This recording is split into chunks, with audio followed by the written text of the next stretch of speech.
আসসালামু আলাইকুম প্রিয় দর্শক, অন্য মঞ্চের আলাপচারিতায় আপনাদের সকলকে আমন্ত্রণ জানাচ্ছি। সুপ্রিয় দর্শক শ্রোতা মণ্ডলী, আপনারা এই মুহূর্তে আমাকে যে যেখান থেকে শুনছেন এবং পরবর্তী যে যেখান থেকে শুনবেন, আপনাদের সকলকে জানাই প্রাণঢালা অভিনন্দন এবং শুভেচ্ছা।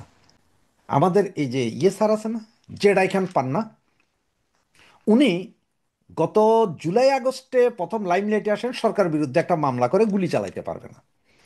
এরপরে সব ঘটনা অঘটনা হওয়ার পরে উনি এরপরে শুরু করেন, আমি মুক্তিযোদ্ধা, আমি জয় বাংলার লোক, আমি মঞ্চ একাত্তর খুলেছি, আমি বঙ্গবন্ধুর বাড়িতে যাব, ফুলের মানে নাটক করতে করতে গেলেন। এক পর্যায়ে উনি ঘোষণা দিলেন, যদি সুযোগ পাই আমি শেখ হাসিনার পক্ষে লড়াই করব। ওইটাও গেলেন। এই যাইতে যেতে হঠাৎ করে গত 2 দিন আগে 3 দিন আগে, আপনারা জানেন যে ভিডিওটা আমি ভাইরাল করে দিয়েছিলাম, যে উনি হঠাৎ করে টিভিতে দেখলাম যে উনি শেখ হাসিনার পক্ষের আইনজীবী হিসেবে দাঁড়িয়েছেন, এবং এটা শেখ হাসিনার আইনজীবী, মানে আগের আইনজীবী বাদ ওনাকে নিয়েছেন। পরে খোঁজ দিয়ে জানতে পারলাম যে ওনার এই যত আপিল, মানে আইনজীবী হওয়ার জন্য যত কাগজপত্র, সব নাজনীন নাজনীন নামে একজন আইনজীবী আছে, যে যার ভাই বর্তমানে একজন সাবেক মেজর জেনারেল সম্ভবত, ওনার ভাই এই নাজনীন হাসান, জিয়াউল হাসানের বোন, উনি সব ব্যবস্থা করেছেন যে উনি এখন শেখ হাসিনার পক্ষে যাবেন। তখন আমরা ফোন দিই আমাদের এক বোনের মাধ্যমে। সেই ফোনে প্রথমে কথা বলে, এবং ওনাকে যখন বলা যায় আইসিটি করতো ভুয়া, শেখ হাসিনা বলছে আইসিটি করতো অবৈধ এসে, তখন উনি বলেন যে পারলে ঠেকাও আইসিটি কোড।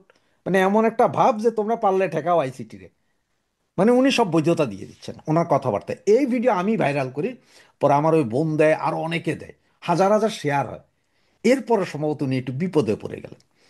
আবার এইদিকে এবি পার্টির ওই যে এবি পার্টির যেই প্রেসিডেন্ট আছে, মঞ্জুরুল হক মঞ্জু, উনি বলছিলেন যে আইসিটি কোর্টের হওয়ার জন্য, প্রধান হওয়ার জন্য তো জেডাই খান পান্না নিজেই বহু চেষ্টা করছেন। যেটা মানে এখন আমাদের ওই যে আছে, তাইজুল ইসলাম আছে, তাইজুল ইসলামের জায়গাটা উনি নেওয়ার চেষ্টা করছিলেন, পারেন নাই।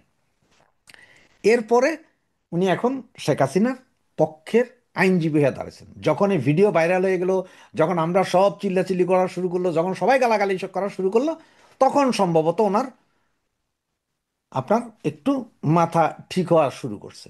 আবার এর দিকে সম্ভবত একটা হুমকি ধমকিও খাইছে, কারণ ওই যে নাজনীন হাসান যার কথা বললাম, তারে তাইজুল অলরেডি হুমকি দিছে যে ভাইয়ের পক্ষে বেশি কথা কইস না, উল্টা পাল্টা করলে তোরে জেলে ঢুকাই দেবো, তোর বিরুদ্ধে বহুত কমপ্লেন পাই। এগুলো সম্ভবত সব কিছু মিলে উনি একটা ভয়ও পাইছেন যে বাবারে, আমি যদি উল্টাপাল্টা কিছু করে তাহলে তাইজুল যদি আমার আবার ঢুকাই দেয় ভিতরে। যদিও ওনার বিরুদ্ধে একটা মামলা হওয়ার পর সেই মামলা থেকে ওনাকে রক্ষা করেছিলেন সেই জামাতের শিশির মনির, মনে আছে তো আপনাদের, জামাতের শিশির মনির। আর ওই যে মঞ্জুলক মঞ্জুকে, এবি পার্টির প্রেসিডেন্ট, উনি হচ্ছে যে, যেই আব্দুর রাজ্জাক জামাতের বিশাল বড় নেতা ছিলেন, যিনি জামাতকে ভেঙে এবি পার্টি করে দিয়েছিলেন পরে, সেই এবি পার্টির প্রধান, মানে আপনার ওই আব্দুর রাজ্জাকের লোক, ব্যারিস্টার আব্দুর রাজ্জাক চিনেন তাদের, সুতরাং তারা আমাদের চেয়ে আরো ভালো জানে যে কে কি করছে, কারণ যেহেতু জামাতের বি টিম, এবি পার্টি। এগুলোর পরে হঠাৎ করে আজকে সকালে কি ঘোষণা দিলেন উনি, যে আমি শেখ হাসিনার পক্ষে দাঁড়াবো না, কারণ শেখ হাসিনা নিজেই এই কোর্ট মানেন না, সুতরাং আমার পার্টি যদি না মানে, মানে শেখ হাসিনা যদি না মানে, তাহলে আমি এই কোর্টে দাঁড়ায় কি করব। সুতরাং আমি কে ক্ষমা করে দিয়েন। অনেকে আমারে পাগল বলে, অনেকে অনেক রকম কথা বলে, আমাকে পাগল করে দিন। আজকে ওনার এই বক্তৃতা, মানে ভিডিও লাইভ, উনি জয় বাংলা জয় বঙ্গবন্ধু দিয়েও শেষ করেছেন। তো কথা হচ্ছে স্যার, আপনি এতদিন জানেন নাই, আজকে 9 মাস ধরে আমরা বলতেছি যে এই আদালত মানি না, এটা ক্যাঙ্গারু কোর্ট, এই আদালত মানি না। শেখ হাসিনা নিজে বলছে আই ডোন্ট কেয়ার, বিভিন্ন ইন্টারন্যাশনাল পত্র পত্রিকাতে আসছে উনি ক্যাঙ্গারু কোর্ট বলছেন। এরপরও আপনি জানেন নাই? আপনি আজকে জানছেন স্যার? মস্কারি করেন স্যার। উনি নাটক, উরি নাটক রে, ওনার নাটকের আর শেষ নাই। আসলে উনি কি চাইছিলেন জানেন?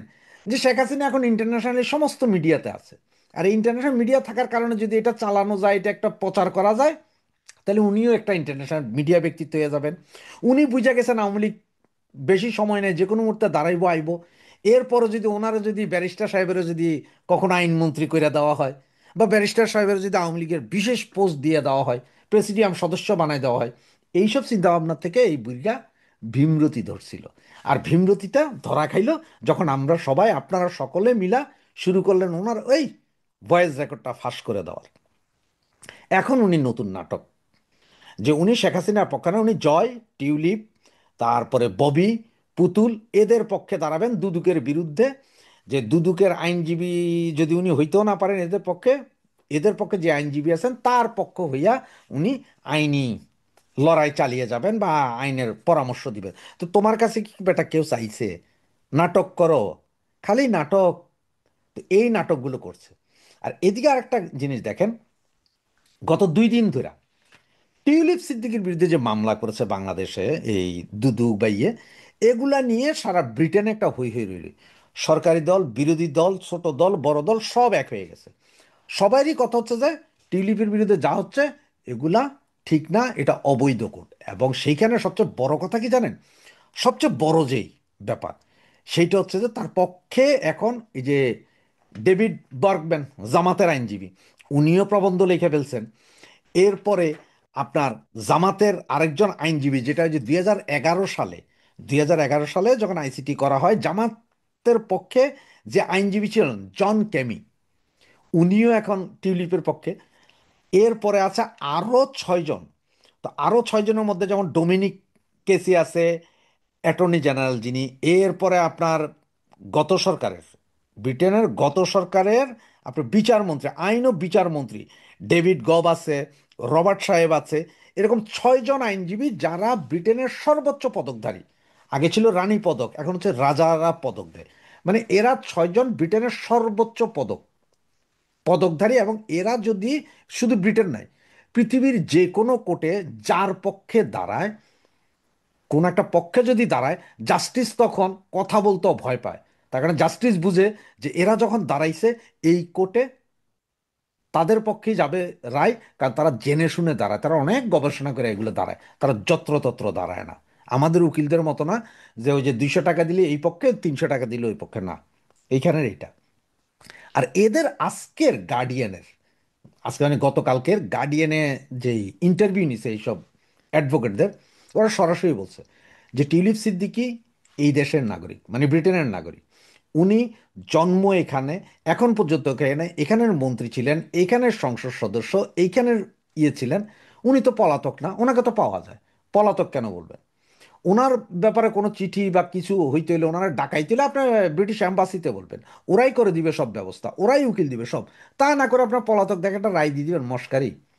কিন্তু এগুলো নিয়ে একটা হইচই এখানে, সরকার বিরোধী দল সবাই এক পক্ষ হয়ে গেছে, সবাই টিউলিপের পক্ষে। কারণ এটা ভাই ব্রিটিশ নাগরিক, এটা আমার আপনার মতো ফালতু না যে আমরা ওই যে বাংলাদেশি নাগরিক মামলা কইরা দিলেন, এটা ব্রিটিশ নাগরিক। এখানে আপনার মস্কারি চলে না। এবং উনি প্রভাবশালী এখানকার মন্ত্রী ছিলেন, উনি এমপি এখনো রানিং। সুতরাং ওনার লগে মশকারি করবেন আপনি চাইলে, তা আপনি চাইলে ডোনাল্ড ট্রাম্পের বিরুদ্ধে কালকে মামলা করবেন, যে ডোনাল্ড ট্রাম্প বাংলাদেশের সব করে বলেছে, এরকম মামলা করতে পারবেন? পারবেন না। এই যখন 6 জন আইনজীবী দাঁড়িয়ে গেছেন, এবং এখন যা শোনা যাচ্ছে এরা সবাই মিলে আন্তর্জাতিক আদালতে 3টি মামলা করবেন। একটা মানহানির মামলা, একটা এই যে দুদক যে অবৈধ কার্যক্রমগুলো করছে টিলিপির বিরুদ্ধে এগুলো নিয়ে মামলা, এবং এই আইসিটি কোর্ট নিয়ে একটা মামলা করে দিবেন। আর মানহানির মামলা করলে বাংলাদেশ গভর্নমেন্ট, বাংলাদেশের যে রিজার্ভ আছে এই রিজার্ভের পুরো টাকা ঢাইলা দিয়েও তারা রক্ষা করতে পারবেন না, সব নিয়ে টান দিবে। কারণ হচ্ছে এটা মশকারি নেই। এবং আন্তর্জাতিক আদালতে এইসব উকিলের বিরুদ্ধে দাঁড়ানোর মতন উকিল এখনো বাংলাদেশে তৈরি হয় নাই। ওই শিশির মনির তারা তো এদের যে জুতা সাফ করার মতো না। কারণ শিশির মনির তাদের মতন যেসব ব্যারিস্টার আছে বাংলাদেশে, এরা এখানে রাস্তায় হাঁটলেই পাওয়া যায়, প্রতি পদে পদে। এরা হচ্ছে যে ওই যে ফুয়াদ, ব্যারিস্টার ফুয়াদের মতো আইনজীবী, এখানে লক্ষ লক্ষ, 2 পয়সার দাম নাই। সুতরাং অবস্থা খুবই খারাপ। আর এই অবস্থা খারাপ সবকিছু দেখেই আজকে বুড়া ভামের ভীমরতি ডাকছে, তাই উনি মাইকিং করলেন আইসা, যে আমি শেখ হাসিনার পক্ষে দাঁড়াইতেছি না, কারণ আমার যেই আসামি উনি নিজে এ কোর্ট মানেন না, উনি এই রায় মানেন না, সুতরাং ওনার পক্ষে আর দাঁড়াইতেছি না। তো তুমি ভীমরুল, তোমার কে দাঁড়াইতে কইছিল? তোমার কেউ বলছিল দাঁড়াইতে? মানে এই ব্যাটা হচ্ছে যে নিজের প্রচার সব সময়। সুতরাং নাটক কম করো প্রিয়। আবারও বলি, জয় বাংলা। বাংলাদেশে আইনের আকাশে যেন মেঘ আর রোদের খেলা চলছে। 17 থেকে 27 নভেম্বর মাত্র 10 দিনের ব্যবধানে মৃত্যুদণ্ডের পর সাবেক প্রধানমন্ত্রী শেখ হাসিনাকে দেওয়া হলো 21 বছরের সশ্রম কারাদণ্ড। সাথে বোনাস হিসেবে তার ছেলে সজীব ওয়াজেদ জয় এবং মেয়ে সাইমা ওয়াজেদ পুতুলকেও দিয়েছে 5 বছর করে জেল। এই রায়ে বড় একটি প্রশ্ন উঠেছে। প্লটের আবেদন শেখ হাসিনা ও তার পরিবারের সদস্যরা করেননি, আবার অনিয়ম করেছে রাজুক, সেখানে শেখ হাসিনার চেয়ে রাজুকের কর্মকর্তারা কেন কম শাস্তি পেলেন? দর্শক, আইনি পালা যখন এই ঝড়, ঠিক তখনই আরেক ঝড় তুললেন সুপ্রিম কোর্টের জ্যেষ্ঠ আইনজীবী অ্যাডভোকেট জেরাই খান পান্না। আন্তর্জাতিক অপরাধ ট্রাইব্যুনালে তিনি শেখ হাসিনার স্টেট ডিফেন্স হিসেবে লড়বেন না বলে ঘোষণা দিয়েছেন। নিয়োগের অনুমোদন পাওয়ার 5 দিনের মাথায় বললেন ভুল করেছেন। যে আদালতের প্রতি শেখ হাসিনার আস্থা নেই এবং আন্তর্জাতিকভাবে বিতর্কিত, সেখানে তিনি রাষ্ট্র নিয়োজিত আইনজীবীর পদ নিতে আগ্রহী নন। আইন বিশেষজ্ঞরা বলছেন আইসিটি নিয়ে আস্থার সংকট বাড়িয়ে দিলেন জেরাই খান পান্না। কারণ জনাব পান্না যে অভিযোগ তুলে সরে গেলেন, একদিন আগে সেই একই অভিযোগ এসেছে আটলান্টিকের উপর থেকে। লন্ডনের হাউজ অব লর্ডসের সেমিনার কক্ষে অনুষ্ঠিত এক সেমিনারে ব্রিটিশ রাজনীতিবিদ ও আইনজীবীরা বলেছেন, বাংলাদেশের অন্তর্বর্তী সরকার আন্তর্জাতিক অপরাধ ট্রাইব্যুনালের মাধ্যমে ন্যায় বিচারকে ধুলোয় মিশিয়ে দিয়েছে। দর্শক, যেন তেন আইনজীবী নয়, এই কথাটি বলেছেন নামকরা ব্রিটিশ আইনজীবী জন ক্যামিক, যিনি 2011 সালে বাংলাদেশের আন্তর্জাতিক অপরাধ ট্রাইব্যুনালে মানবতা বিরোধী অপরাধে জামাত ইসলামের শীর্ষ নেতাদের বিরুদ্ধে মামলার আইনজীবীদের একজন ছিলেন। আবার একই অভিযোগ তুলে ধরেছে আন্তর্জাতিক মানবাধিকার সংস্থা ও বিদেশি নামকরা আইনজীবীরা। প্রশ্ন উঠেছে, বাংলাদেশের অন্তর্বর্তী সরকারের আমলে বিচার কি আইনের গতিতে চলছে, নাকি রাজনীতি তার থেকেও দ্রুত দৌড়াচ্ছে? এর আড়ালে কি লুকিয়ে আছে পুরনো সেই কৌশল যে আমরা মাইনাস ফর্মুলা নামে চিনি, যা প্রধান রাজনৈতিক প্রতিদ্বন্দ্বীকে নির্বাচন থেকে দূরে রাখার এক মোক্ষম চাল? ঢাকার পূর্বাঞ্চলের নতুন শহর প্রকল্পে রাজুকের প্লট বরাদ্দে দুর্নীতির 3 মামলায় সাবেক প্রধানমন্ত্রী শেখ হাসিনাকে 7 বছর করে মোট 21 বছরের কারাদণ্ডের রায় ঘোষণা হয় 27 নভেম্বর।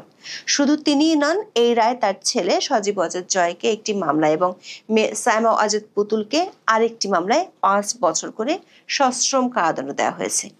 একই সঙ্গে সবাইকে অর্থদণ্ড দেওয়া হয়। দর্শক, এই মামলার আইনি ভিত্তিগুলো একটু দেখে আসি। আদালত বলেছেন, প্লট বরাদ্দের প্রক্রিয়াটিতে রাজুক বিধিমালা বা কোনো নিয়ম অনুসরণ করেনি। মামলার অভিযোগে বলা হয়, শেখ হাসিনা 2009 সালে প্রধানমন্ত্রী হওয়ার পর ক্ষমতার অপব্যবহার করে পূর্বাঞ্চলের নতুন শহর প্রকল্পে নিজের এবং পরিবারের অন্য সদস্যদেরও নামে 6টি প্লট বরাদ্দ দেন। তবে এসব প্লট বরাদ্দ পেতে তিনি নিজ থেকে কোনো আবেদন করেননি। অথচ রাজধানী উন্নয়ন কর্তৃপক্ষ বা রাজুকের নিয়ম অনুযায়ী প্লট বরাদ্দ পেতে হলে প্রার্থীকে অবশ্যই আবেদন করতে হয়। রাজুক যে বিধি মেনে প্লট বরাদ্দ দেয়, সেই বিধির 5 নম্বর ধারায় বলা আছে, প্রেসক্রাইবড ফর্ম ছাড়া আবেদন করা যাবে না। কিন্তু আদালত জানিয়েছেন, শেখ হাসিনার ক্ষেত্রে প্রেসক্রাইবড ফর্মে কোনো আবেদনই ছিল না, বরং তৎকালীন প্রতিমন্ত্রী শরীফ আহমেদের নির্দেশে বিধি লঙ্ঘন করে প্লট বরাদ্দের নোট তৈরি করা হয়। এর মানে হলো আবেদনকারী ছাড়াই প্লট বরাদ্দ। বিষয়টি যেন দোকানে না গিয়ে পিৎজা হোম ডেলিভারি পাওয়ার মতো ঘটনা।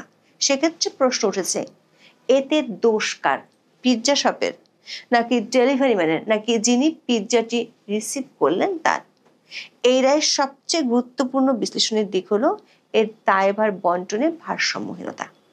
আদালত নিজেই পর্যবেক্ষণ করেছেন যে রাজুক ও গৃহায়ণ ও গণপূর্ত মন্ত্রণালয় অন্যায় করেছে। আদালত বলেছেন, রাজুকি যদি আইন না মানে তাহলে কে মানবে? যদি প্লট বরাদ্দ আইনি মৌলিকভাবে ত্রুটিপূর্ণ হয়, তবে প্রধানত রাজুক কর্মকর্তাদের উপর কঠোর শাস্তির প্রয়োজন ছিল। কিন্তু রায় পর্যালোচনা করে দেখা যায়, শেখ হাসিনা 21 বছরের সাজা পেলেও এই প্রক্রিয়ার সঙ্গে জড়িত রাজুকের সাবেক সদস্য খুরশিদ আলমকে মাত্র 1 বছরের কারাদণ্ড দেওয়া হয়েছে। অন্যদিকে গণপূর্ত মন্ত্রণালয়ের কর্মকর্তা সাইফুল ইসলাম সরকারকে বেকসুর খালাস দেওয়া হয়েছে। স্বাভাবিকভাবে এই রায়টিও রাজনৈতিক কিনা সে প্রশ্ন তুলছেন কোনো কোনো আইন বিশেষজ্ঞ। দর্শক, আন্তর্জাতিক আদালত থেকে নিজেকে সরিয়ে নেওয়ার কথা জানিয়ে 27 নভেম্বর ফেসবুকে লাইভ করেন সুপ্রিম কোর্টের আইনজীবী জেরাই খান পান্না। সেখানেও তিনি তোলেন বিচারিক আদালতে প্লট দুর্নীতি মামলার রায়ের প্রসঙ্গ। বলেন, যেখানে শেখ হাসিনা আবেদনই করেননি সেখানে তাকে দণ্ড দেয়া অসম্ভব। এই মামলার বিরুদ্ধে উচ্চ আদালতে আপিলে যুক্ত থাকার আগ্রহ জানান এই জ্যেষ্ঠ আইনজীবী। দর্শক, আইসিটিতে এক মামলায় মৃত্যুদণ্ড পাওয়ার পর 10 দিনের ব্যবধানে এবার বিচারিক আদালত থেকে কারাদণ্ড পেলেন শেখ হাসিনা। তবে এটি নিয়ে তেমন কোনো আলোচনা নেই চারদিকে। সরকার যেখানে বিচারকে তাদের মূল এজেন্ডার একটি বলে দাবি করছে, এ নিয়ে দেশবাসীর পক্ষ থেকে ব্যাপক চাপে থাকার কথা বারবার বলছে, সেখানে চারদিকে এতটা শীতল প্রতিক্রিয়া বিস্ময়কর। সংবাদ মাধ্যমের বড় শিরোনাম ছাড়া সোশ্যাল মিডিয়াতেও তেমন কোনো উত্তাপ নেই। এমনকি সরকার ঘনিষ্ঠরাও খুব একটা গুরুত্ব দিচ্ছেন না। সারাদিন তারা ব্যস্ত আছেন অন্য বিভিন্ন ইস্যুতে, বরং এর চেয়ে ব্যাপক প্রচার পাচ্ছে আইসিটি থেকে জেরাই খান পান্নার সরে আসার ঘোষণা। আন্তর্জাতিক অপরাধ ট্রাইব্যুনালে শেখ হাসিনার বিরুদ্ধে মানবতা বিরোধী অপরাধের মামলায় তার স্টেট ডিফেন্স হিসেবে নিয়োগ পাওয়ার কথা ছিল জ্যেষ্ঠ আইনজীবী জেরাই খান পান্নার। কিন্তু ফেসবুক লাইভে এসে সবাইকে অবাক করে দিয়ে সরে দাঁড়ানোর ঘোষণা দিলেন অ্যাডভোকেট পান্না। শুধু সরে যাওয়ার ঘোষণাই দেননি, সাথে কারণ হিসেবে তুলে ধরেছেন গভীর আইনি ও নৈতিক প্রশ্ন। প্রথমত, পান্না বলেছেন তিনি দেখলেন শেখ হাসিনায় এই আদালতের প্রতি আস্থা নাই। তার মতে, যে আদালতের প্রতি বঙ্গবন্ধু কন্যার আস্থা নেই সেখানে তাকে ডিফেন্ড করা উচিত না, এটা অনৈতিক। একজন আইনজীবী যখন দেখেন তার মক্কেল বিচারকের প্রতি আস্থাহীন, তখন তিনি সরে দাঁড়ানোকে নৈতিক সিদ্ধান্ত হিসেবে তুলে ধরেছেন। ট্রাইব্যুনালের শেখ হাসিনার বিরুদ্ধে মামলার বিচার এবং মৃত্যুদণ্ডের রায় নিয়ে আন্তর্জাতিক অঙ্গনে ব্যাপক সমালোচনার প্রসঙ্গ তুলে ধরেন পান্না। আদালতের সঠিক উপায়ে অভিযুক্তকে ডিফেন্ড করার অবস্থা আছে কি না তা নিয়েও জানান সংশয় পড়েন। এমন অবস্থায় মামলা জড়িত হয়ে কোনো লাভ নেই। দর্শক, অ্যাডভোকেট পান্নার এই পদক্ষেপ বিচারিক প্রক্রিয়ার উপর একটি বড় প্রশ্ন এঁকে দিল। আইসিটি এমনিতে গত সরকার আমল থেকে আন্তর্জাতিকভাবে সমালোচিত একটি আদালত। সেখানে একজন সিনিয়র আইনজীবীর এভাবে সরে দাঁড়ানো এবং তার মক্কেলের অনাস্থাকে কারণ হিসেবে দেখিয়ে বিচার বিভাগের নিরপেক্ষতাকে সরাসরি চ্যালেঞ্জ করা একটি বিশাল নৈতিক ও রাজনৈতিক বিবৃতি হিসেবে ধরে নেওয়া যেতে পারে। কারণ অ্যাডভোকেট পান্না প্রশ্ন ছুড়ে দিয়েছেন, জনগণ দেখেন কতখানি আস্থাশীল বিচার বিভাগের প্রতি। দর্শক, জেরাই খান পান্না এমন এক সময় এসব গুরুতর অভিযোগ তুলে সরে দাঁড়ালেন যখন আইসিটি নিয়ে সমালোচনার পাহাড় দেখা যাচ্ছে আন্তর্জাতিক মহলেও। এই রায় বাংলাদেশের বিভাজনকে আরো উস্কে দিতে পারে বলে আশঙ্কা করছে প্রভাবশালী মানবাধিকার সংস্থাগুলো। বিচার প্রক্রিয়া গুরুতর দুর্বলতার অভিযোগ তোলা হয়েছে।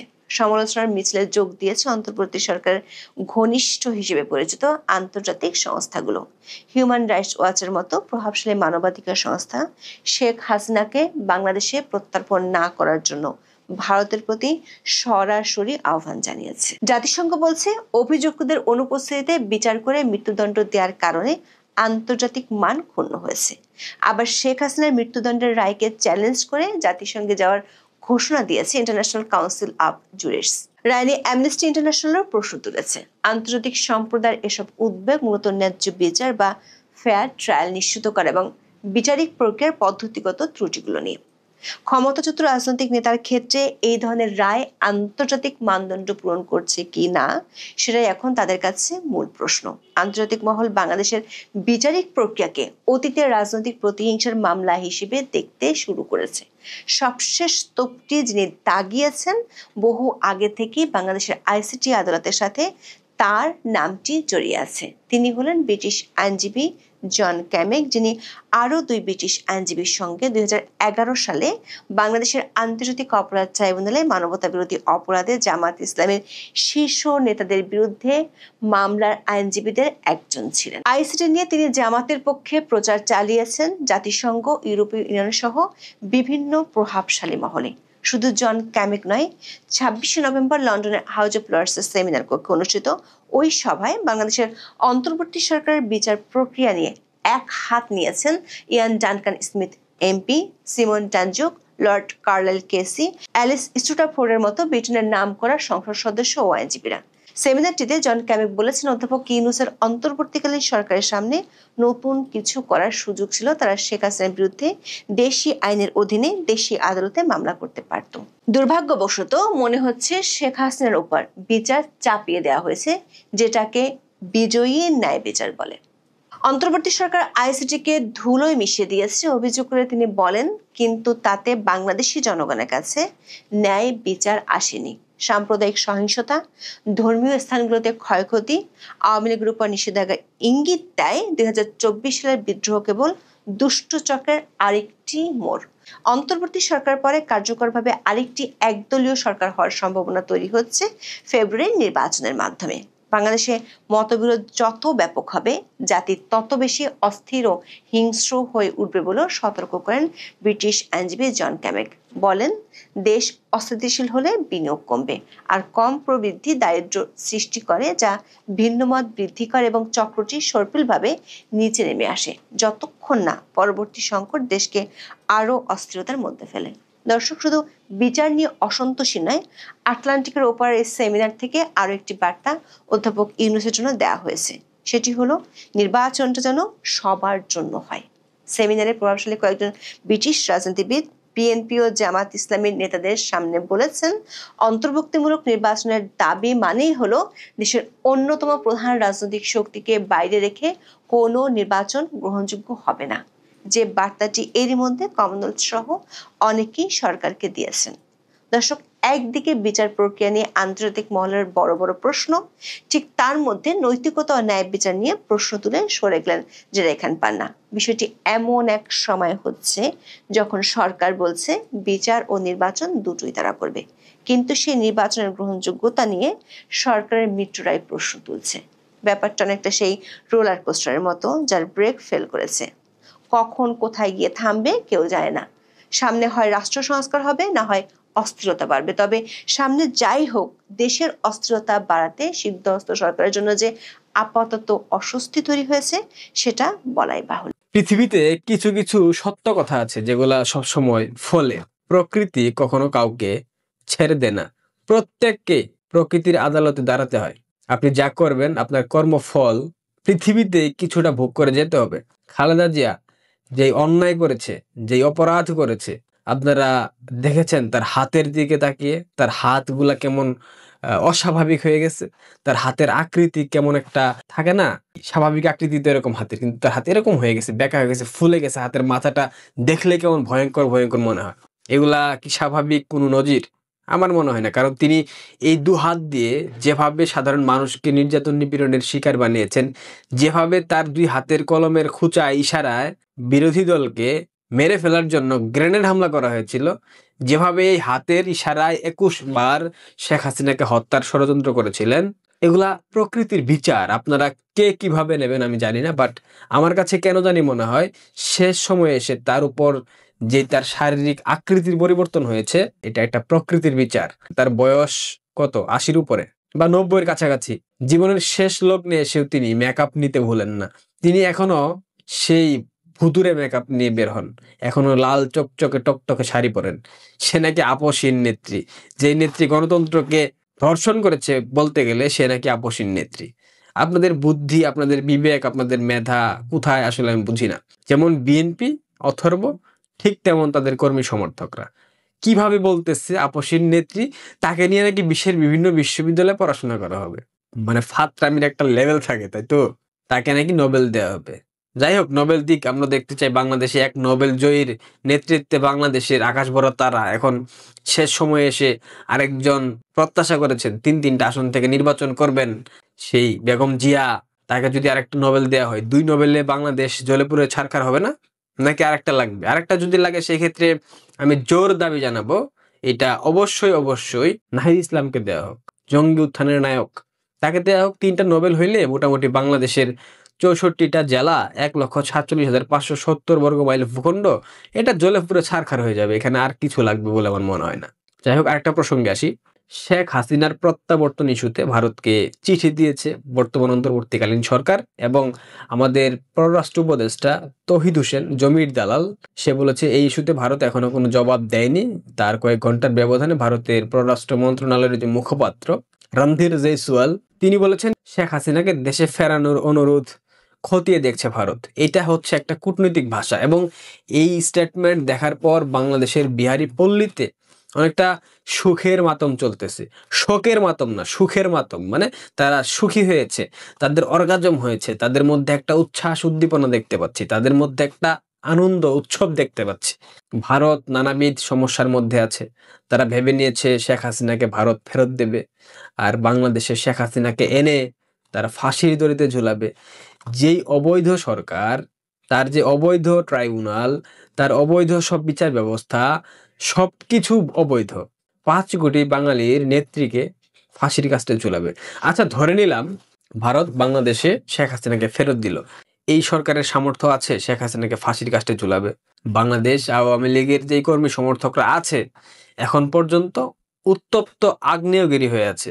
অগ্নুৎপাত এখনো ঘটেনি, শেখ হাসিনার একটা ইশারায় অগ্নুৎপাত ঘটে যাবে। আর অগ্নুৎপাত ঘটলে এই লাভায় জ্বলে পুড়ে ধ্বংস হয়ে যাবে এই সরকার। যদি শেখ হাসিনা বাংলাদেশে ফিরে আসেন, তাকে যদি এই ট্রায়ালে অন্তর্ভুক্ত করে ফাঁসির কাস্টে ঝুলানোর প্রচেষ্টা চালানো হয়, এই 5 কোটি সমর্থক কি বসে বসে আঙুল চুষবে? তারা কি বসে বসে দেখবে তাদের আস্থা, ভালোবাসা, আবেগ, বিশ্বাস, শ্রদ্ধার জায়গা বঙ্গবন্ধু কন্যা শেখ হাসিনার ফাঁসি হবে, আর সে বঙ্গবন্ধুর কন্যা, এই দেশের স্রষ্টা, এই জাতির স্রষ্টা, তার কন্যার ফাঁসি হবে বাংলার মাটিতে, আর বাঙালি চেয়ে চেয়ে দেখবে? শেখ হাসিনা তো গণমানুষের নেত্রী, জনমানুষের নেত্রী। শেখ হাসিনা খালেদা জিয়ার মতো তো কর্পোরেট নেত্রী না। এত খুশি হওয়ার কারণ নাই। ভারত ফেরত দিচ্ছে না, এটা কূটনৈতিক ভাষা। কূটনৈতিক ভাষা বোঝার জন্য ডক্টর ইউনূসকে বললেন আরো কিছুদিন পড়াশোনা করতে, উনি তো এখনো কূটনৈতিক ভাষা বুঝেন না। যাই হোক, রাজাকারের বাচ্চাদের অর্গাজমের জন্য যতটুক প্রয়োজন ততটুক তারা পেয়েছে, সেটা নিয়ে তারা অর্গাজম করে শান্তি পাক, এইটা তারা প্রত্যাশা করে। কারণ দীর্ঘ 15 মাসে অর্গাজম ঘটানোর মতো কোনো ঘটনা আসলে তাদের চোখের সামনে ভাসে নাই, সেই জন্য তারা এটা নিয়ে অনেক বেশি উৎসাহ দেখাচ্ছে, অনেক বেশি আনন্দ পাচ্ছে। পেতে থাক। বাংলাদেশের বিহারি পল্লীর রাজাকারদের জন্মভূমি পশ্চিম পাকিস্তান। পাকিস্তানের যে পিটিআই এর প্রধান সম্ভবত ইমরান খান, সাবেক প্রধানমন্ত্রী, তাকে নাকি জেলে হত্যা করা হয়েছে। তার পরিবারের সাথে কাউকে তাকে যোগাযোগ করতে দেওয়া হচ্ছে না। একাধিক তথ্য পেলাম, সেখানে ইমরান খানের যে দল, তার সমর্থকরা সেই কারাগারের সামনে নাকি বিক্ষোভ করতেছে। একটা উত্তাল পরিস্থিতি হয়ে গেছে, এবং এটা নিয়ে অনেকে বলছে এটা ভারতের চক্রান্ত, বেলুচিস্তানের চক্রান্ত। কিন্তু আলটিমেটলি যদি চক্রান্ত হতো, তবে ইমরান খানের সাথে তার পরিবারকে দেখা করতে দেওয়া হচ্ছে না কেন? শুনেছি সেনাবাহিনী মোতায়েন করা হয়েছে। দেখা যাক কি হয়। দক্ষিণ এশিয়া একটা উত্তপ্ত পরিস্থিতির দিকে আগাচ্ছে ধীরে ধীরে। এখানে অনেক বড় কিছু ঘটবে। আপনারা অনেকেই আমাদেরকে গালি দেন যে হয় না কেন, হয় না কেন, ভালো সংবাদ কবে আসবে? রাজনীতি একটা গতিশীল প্রক্রিয়া, এখানে প্রতিনিয়ত বিভিন্ন বিষয় ঘটতে পারে। সো তাড়াহুড়ো করে আসলে কেউ কিছু করতে পারে না। এখানে নিয়মতান্ত্রিক প্রক্রিয়ার মধ্য দিয়ে অনেক কিছু ঘটবে। একটু অপেক্ষা করেন, অনেক কিছু দেখতে পারবেন। বাংলাদেশের পট পরিবর্তন খুব দ্রুতই হবে, এইটুক নিশ্চয়তা আমি আপনাদেরকে দিতে পারি। অনেকেই অনেক কথা বলেন, দেখেন আমরা তো হাত দিয়ে, কাঠের ইশারা দিয়ে সবকিছু পরিবর্তন করতে পারবো না। আমরা তো ওই শক্তিমত্তা নিয়ে জন্মাই নাই। আমাদের তথ্য পাই, আমরা সেটা ক্রস চেক করে আপনাদেরকে দেই, এইটুকুই। এর বাইরে আমরা মহামানব না তো। আমরা তো আপনাদের মতো হাতে পায়ে মানুষ, ভুল হতেই পারে। পট পরিবর্তন হচ্ছে, এইটুকু নিশ্চিত থাকেন। শেখ হাসিনাকে বাংলাদেশে এনে ফাঁসি দেওয়ার জন্য যে রাজাকারের বাচ্চারা আনন্দ উৎসব করছে, তাদের এই স্বপ্ন কোনোদিনও পূরণ হবে না। দেখা গেছে এই ট্রাইব্যুনালে দেশদ্রোহিতার অপরাধে ডক্টর ইউনূসের এবং তার গংদের ফাঁসি হবে। এই কথাটা মিলিয়ে নেবেন আমার।